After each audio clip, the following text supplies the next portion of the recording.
Hello! Hello, kumusta kayo? Kumusta na ang lahat? Sana okay kayong lahat. Okay po ba kayo? Okay po ba ang tanan? Kumusta naman ang eleksyon natin?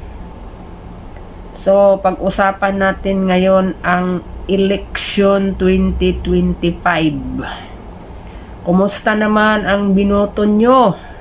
Nanalo ba? Yun ang pag-usapan natin ngayon. Kumusta naman ang mga kandidato na ibinoto natin at yung mga nanalo at kumusta ang impeachment ni Vice President Sara Duterte, no? So yun ang pag-usapan natin ngayon, guys. Kasi ang pumasok sa Magic 12 ay hati, no? Nahati. Siyempre may pumasok sa Alyansa, may pumasok sa Duterte, at mayroon sa Pinklawan. Okay? So, ang pinagtaka ng karamihan, bakit naging number 2 si Bam Aquino at number 5 si Kiko Pangilinan? Na kung sa tingnan natin yung survey, hindi sila pumasok. Palaging nasa baba si Bam Aquino at si Kiko Pangilinan. Siguro magtanong tayo sa SWS at saka sa UKTA, no? Kung bakit naging number 2 si Bam Aquino na hindi naman ito pumasok sa survey nila. Minsan nasa 13 siya nasa 12, 13, ganon. Hindi talaga siya nailagay sa number 2. Kasi ang number 2 talaga sa survey ay si Erwin Tulfo. Pero asan si Erwin Tulfo ngayon? Nasa number 4. Okay. So ngayon, sino-sino ba ang nanalo sa pagkasenador? Dito muna tayo sa pagkasenador kasi ito ang importante, kasi itong mga senador na ito ang magiging judge sa impeachment ni Vice President Sara Duterte. Okay? Tingnan natin kung sino ang mag-yes dito at mag-no sa impeachment.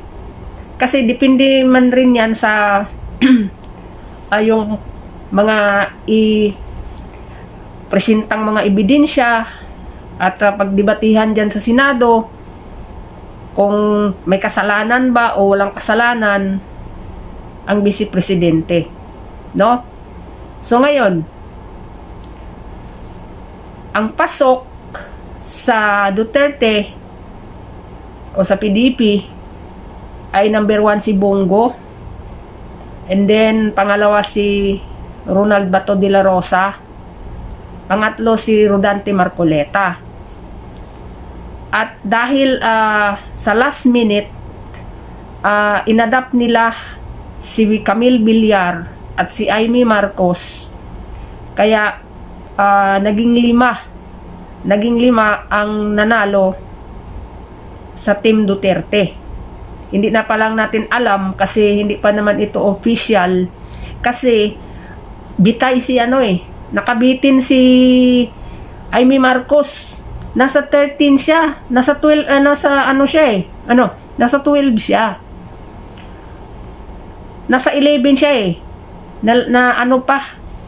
nalamangan pa siya ni Lito Lapid. My goodness. Ito si Lito Lapid, maraming nagbatikos dito. Bakit nananalo pa ito?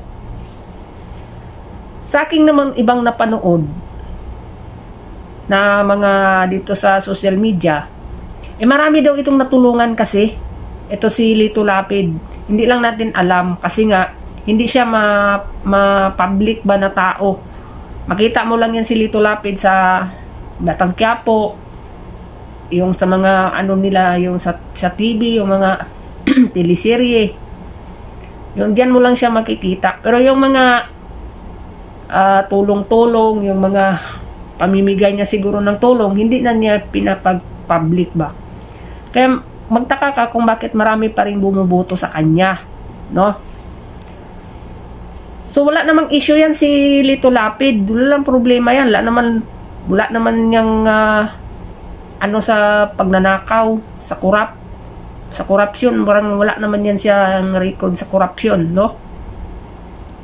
So ngayon, nagpalit sila ng pwesto ni Amy Marcos. Si Amy Marcos nasa siya 12. Number 13 si Bitag, si Bintulpo. Tapos number 14 si Bong Revilla.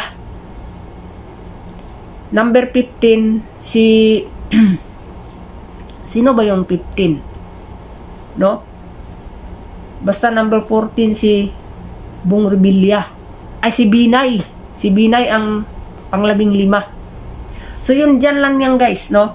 Yung 12, 13 hanggang 15. Dyan lang yan may posible pa na aakyat.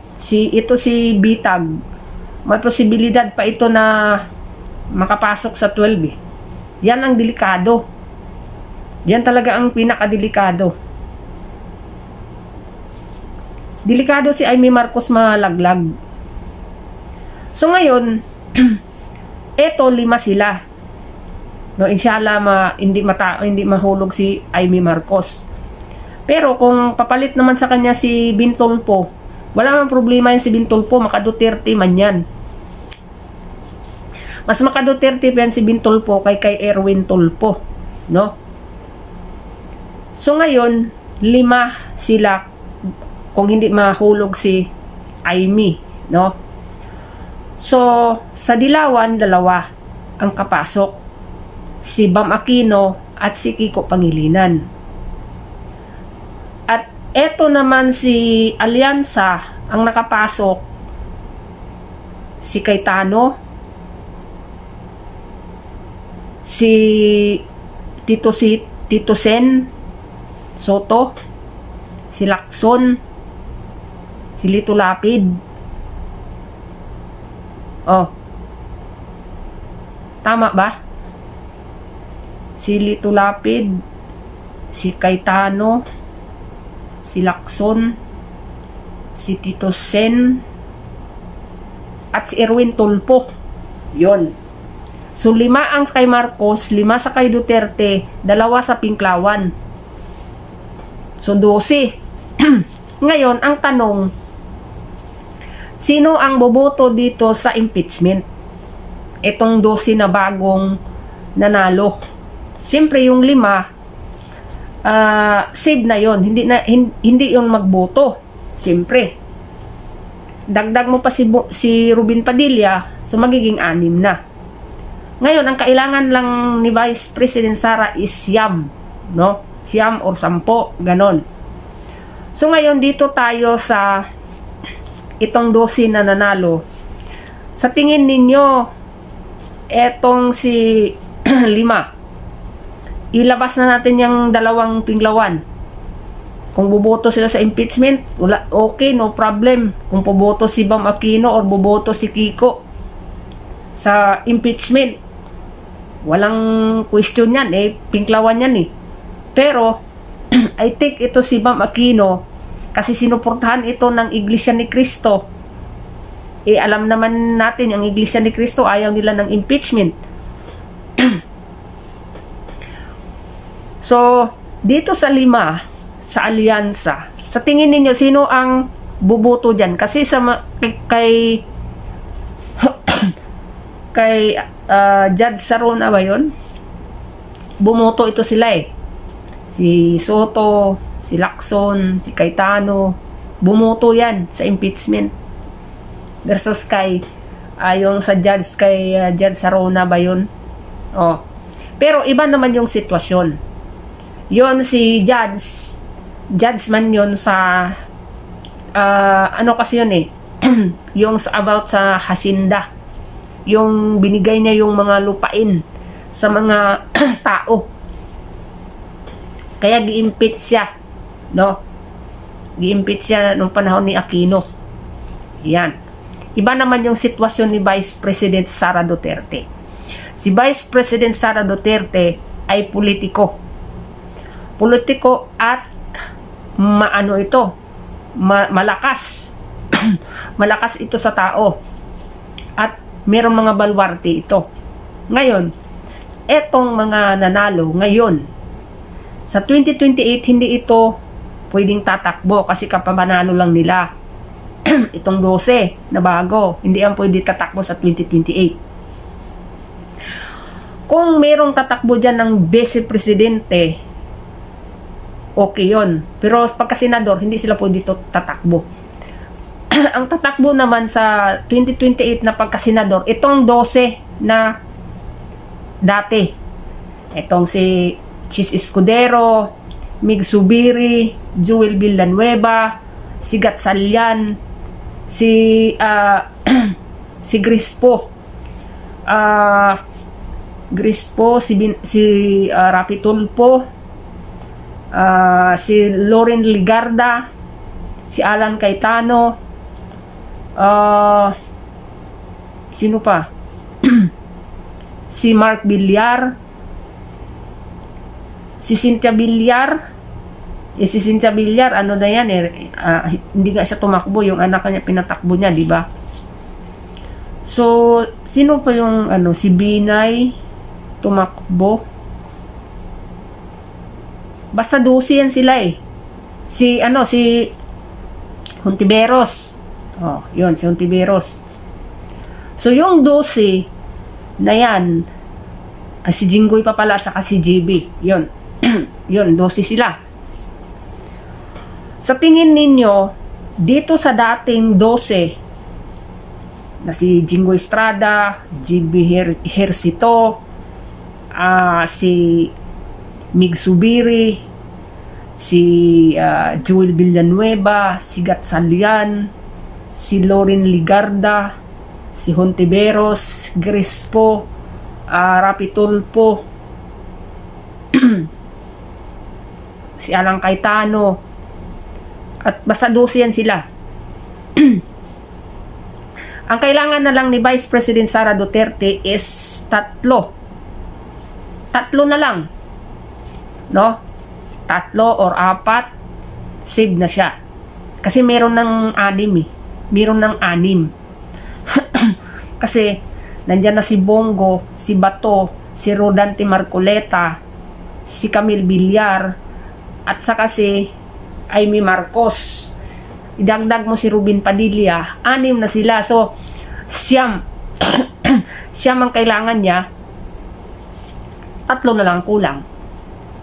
Dito sa bago, kasama nila nanalo, sa tingin nyo, boboto ng impeachment yan? Posible yan, lalo na yung mga dilawan, or yung iba dyan baka madala sa pera, di ba?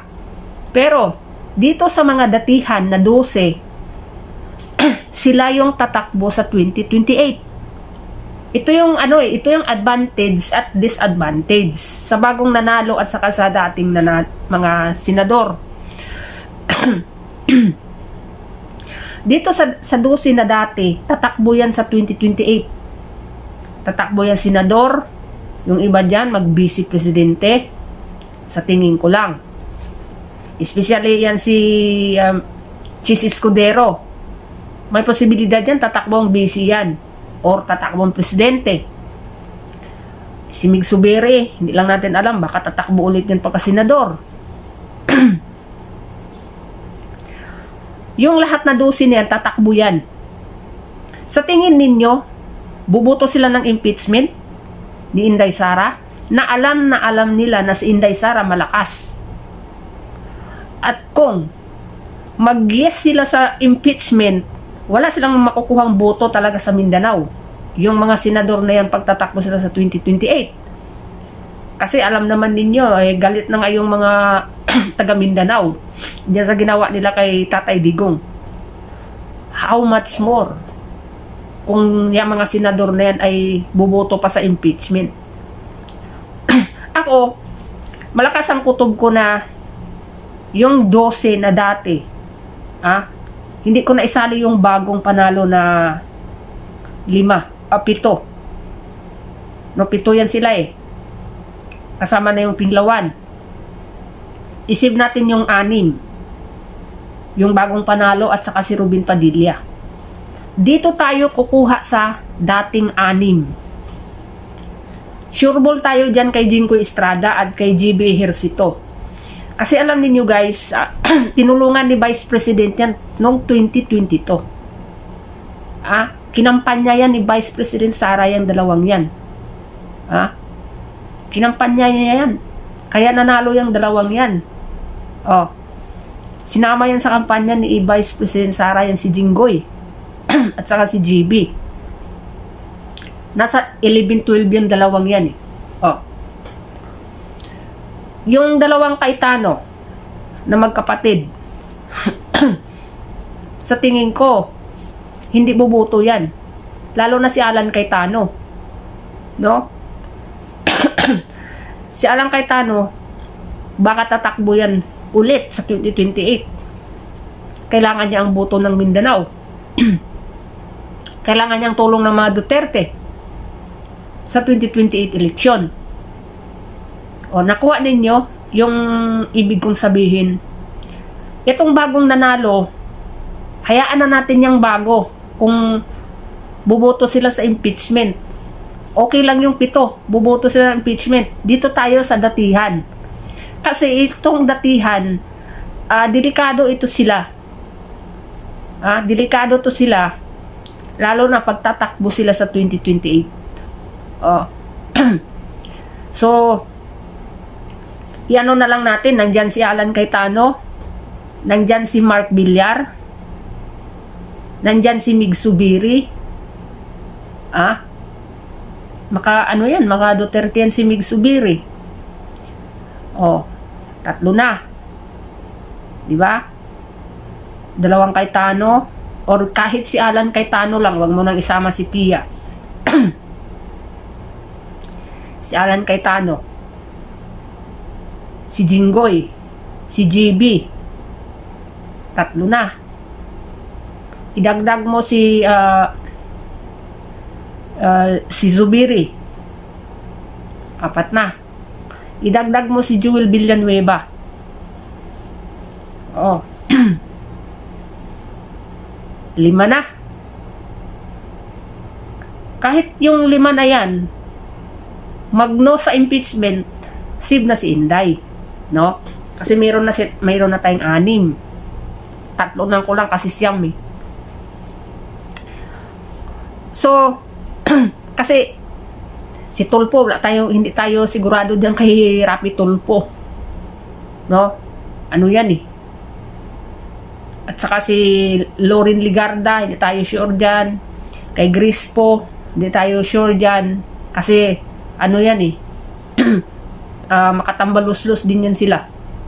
Hindi lang natin alam. No? Pero ito si sila Mig Zubiri, ano yan? Kasi mga yan, tatakbo yan sa 2028. Lahat ng 12 na yan, tatakbo yan eh, sa 2028. Yun ang advantage ni Vice President Sara Duterte kasi yung 12 na yan ay tatakbo yan sa 2028. Sigurado yan, may tatakbo dyan. May tatakbo base, tatakbo ulit ng pagkasenador. So, kailangan nila ang taas ng kamay ni Vice President Sara. Para manalo sila. Ngayon, kung mag-vote sila ng impeachment, para ma-impeach Inday Sara, tapos na yung ano nila.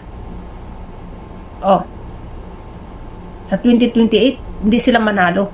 Wala silang makuhang boto sa mga Maka Duterte. Hindi talaga yan iboto sila. O baka doon pa boboto sa mga kalaban.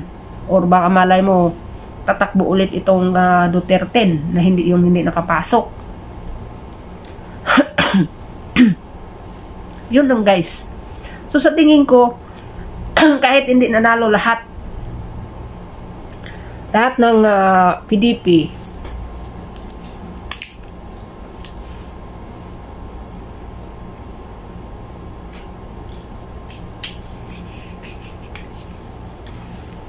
okay lang din. Tama talaga ang desisyon ni Inday Sara na gi-endorso niya si Camille at saka si Amy. At inadapt pa ng last minute, inadapt pa ng PDP laban si Amy at saka si Camille. So, good decision, no?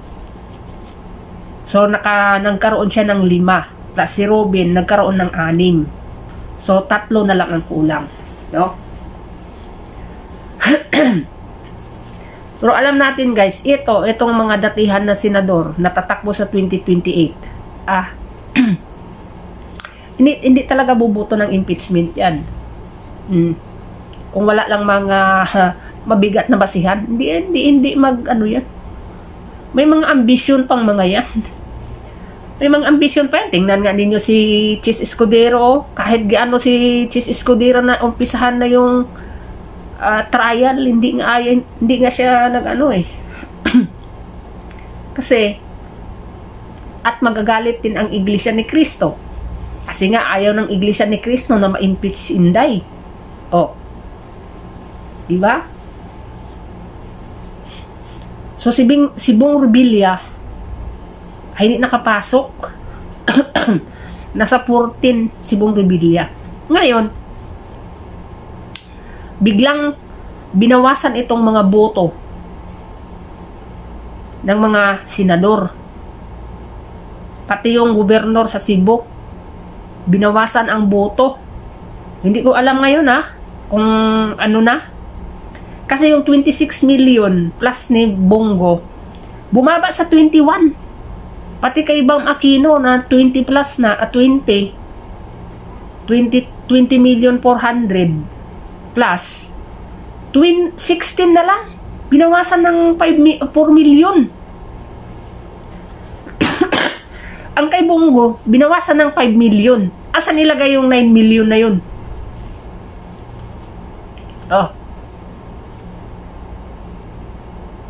Alam niyo, ito si Bong Revilla kasi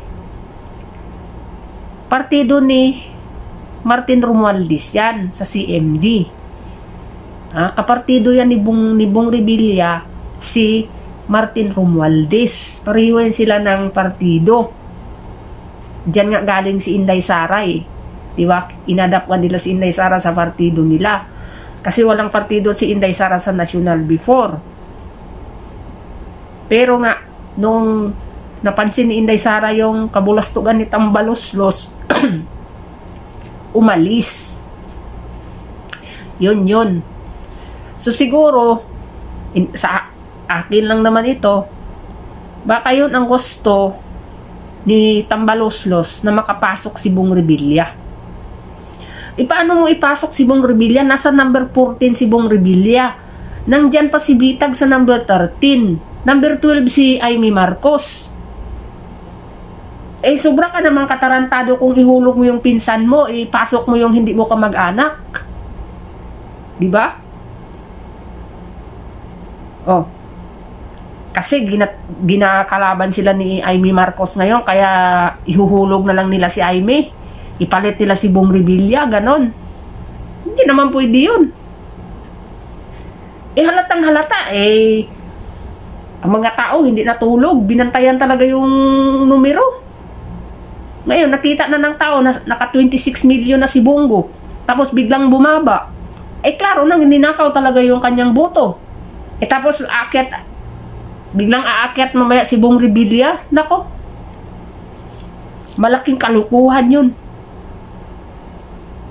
Sigurado talaga iakyat nila yan si Bong Revilla, kasi si Bong Revilla kasama nila sa partido yan. Kasama yan ni Tambaloslos. Kasama ni Marcos yan sa partido, sa alyansa. Sinuportahan pa ng ano yan ng Iglesia ni Cristo si Bong Revilla. Pero hindi talaga hindi talaga siya napasok, no? Mabuti pa noong 2019. No, nung 2019 number 12 yan siya. Nagtanong pa ako sa aking kaibigan. Sabi ko, pumasok ba si Bong Revilla? Na number 12. Oh. Eh ngayon, nasa number 14 siya. Inandyan pa si Bitag. Kunti lang ang lamang ni Amy Marcos kay Bitag.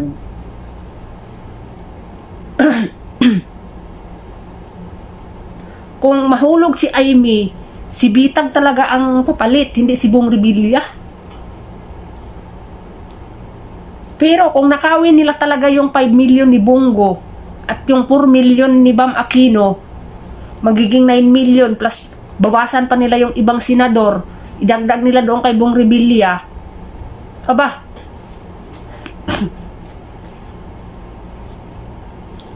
aakyat si Bong Revilla. Oh, baka siya ang mapunta sa 11. Baka malamangan pa niya si Lito Lapid. Nako, yun ang tingnan natin, guys. Pero kay Bong Revilla, wala naman masamang tinapay dyan. O, tinulungan nga ni Digong yan eh. Nung nakulong, si Digong nga tumulong dyan para makalabas yan eh. Kaya pag si Bong Revilla naman manalo, hindi din yan papirma ng impeachment. Oo. Kasi may utang kabubuton din yan si Bong Revilla kay Tatay Digong. Magkaibigan man yan sila. Binisita nga yan ni Tatay Digong sa Krami nung nakulong yan. Diba? Oh. Kaya kahit manalo yan, kanino man kay Bong Revilla at kay Amy Marcos ang mag number 12, walang problema yan.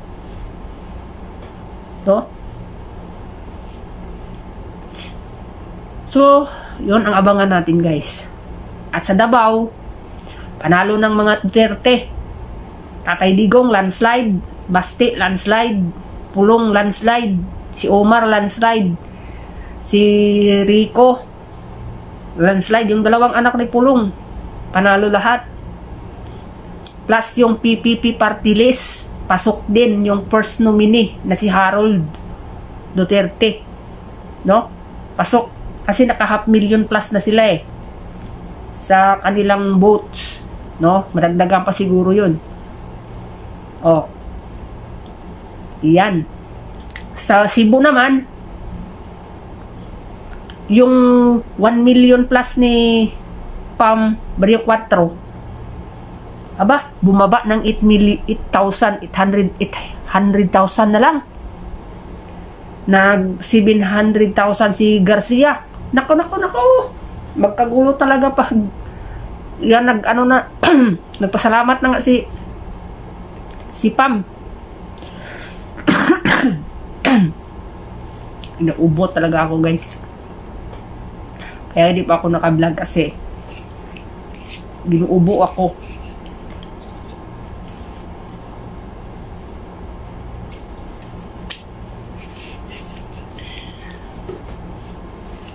Kaya nag-update lang talaga ako sa eleksyon. Update lang. So, maraming mga endorsement ni Inday Sara ang nanalo. No? Si Isko, nanalo. Hindi ko lang alam kung nanalo lahat ng Your Miss Choice. Hindi ko pa alam kung nanalo si Muka. Pero si Isko at saka yung vice niya, panalo na. Okay. Gi-endorse yan ni Sara, Vice President Sara. Yung si Chua, siya ang leading ngayon, pero sobrang liit lang talaga, guys, ng kanilang pagitan. Pati si Abante. Dito sa distrito ni Abante, leading yung kalaban niya. Pero maliit lang din ang yung diferensya nila ba. Pwede pang dayain. Oo, pwedeng dayain.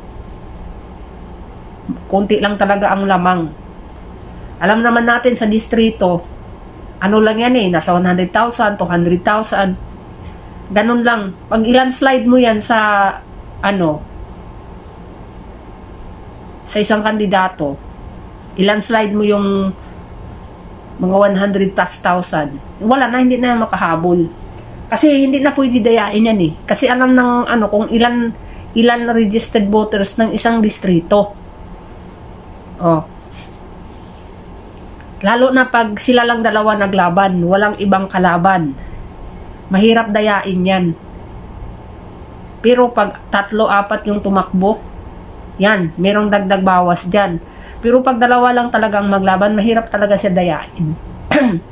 Kasi, alam na ng tao, ilan ang registered voters dito, ilan nakuha ng isa at ilan nakuha ng isa. Kung ano yung nakuha ng isa, yun na talaga yun. Alam, asan ka pa magnakaw para idagdag mo dyan. Ganon ang kalakaran ng eleksyon. Kaya sa mga senador, hindi taga maiwasan, mayroon talagang dagdag bawas dyan. At tulad ngayon, binawasan yung, akala mo naman kung libo-libo lang ibawas, milyon ang ibawas. Pusyang araw na yan, tingnan ko talaga yan mamaya kung kanino nila idagdag yan, kung sinong aakyat dyan sa baba. Sigurado talaga, plano talaga nilang iakyat dyan si Bong Revilla. Ilaglag nila si Amy. Alangan naman si Bintulpo ang iakyat nila. Hindi naman nila kapartido yan, independent man yan si Bintulpo. At tapos, meron ng tulpo dyan na nakapasok. Meron ng isang tulpo na senador. Alangan tatlong tulpo ang sa Senado. Sigurado si Bong Revilla talaga yung hanapan nila ng paraan na makaakyat. Ilaglag nila si Amy or even si Kuan, ilaglag nila si Lito Lapid. Yun talaga yun, guys. Tingnan nyo. So, sa mga ibang mga kandidato na i-endorso ni Inday, panalo. Nanalo halos, no? Congressman, gobernador, mayor. Panalo. Siguro ito, paglulusot ito si Chua, nako. Continue yung continue yung bardagulan nila. Sigurado yan. So, abangan natin, guys.